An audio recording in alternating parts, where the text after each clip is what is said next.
KG sweets 199 కదా! మరి ఆ క్వాలిటీ గాని, క్వాంటిటీ గాని ఏ విధంగా అనిపించింది? మీరు టేస్ట్ చేసే ఉంటారు కదా! ఏ విధంగా అనిపించింది? Actually last time 1 week back వచ్చాం. సో, అప్పుడు ఫస్ట్ టైమ్ కదా అని టేస్ట్ చేసాం. సో, అందరికీ నచ్చింది ఇంట్లో మా అందరికి. సో, అగైన్ ఇప్పుడు కూడా మళ్ళొచ్చి తీసుకెళ్తున్నాం. సో, పర్లేదు వర్తే అంటారా 199? సో వర్తే నాకు తెలిసిన మట్టికి. So, everyone will be like that.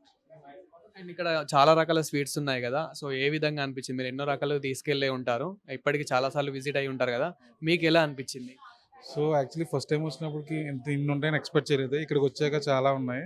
So, mostly malai kaja, కాజా చాలా రకాల డిఫరెంట్ డిఫరెంట్ స్వీట్స్ ఉన్నాయి. So, everything fine good. So, worth maybe ఒకసారి వస్తే మళ్ళా రావచ్చు కూడా. అంటే బయట ప్రైజెస్‌తో కంపేర్ చేసుకుంటే, బయట వాటితోని కంపేర్ చేసుకుంటే, సో, ఇక్కడ ప్రైజెస్ గాని, క్వాలిటీ గాని, క్వాంటిటీ గాని ఏ విధంగా అనిపించింది? యాక్చువల్లీ మోస్ట్‌లీ బయటైతే చాలా రేట్లున్నాయి. సో, ఇక్కడైతే ప్రైస్ వెరీ తక్కువుంది. బట్ క్వాలిటీ కూడా, క్వాంటిటీ కూడా ఎవ్రీథింగ్ ఈస్ ఫైన్. మోస్ట్‌లీ ఒకసారొస్తే నెక్స్ట్ టైమ్ కూడా రావాలనిపించింది.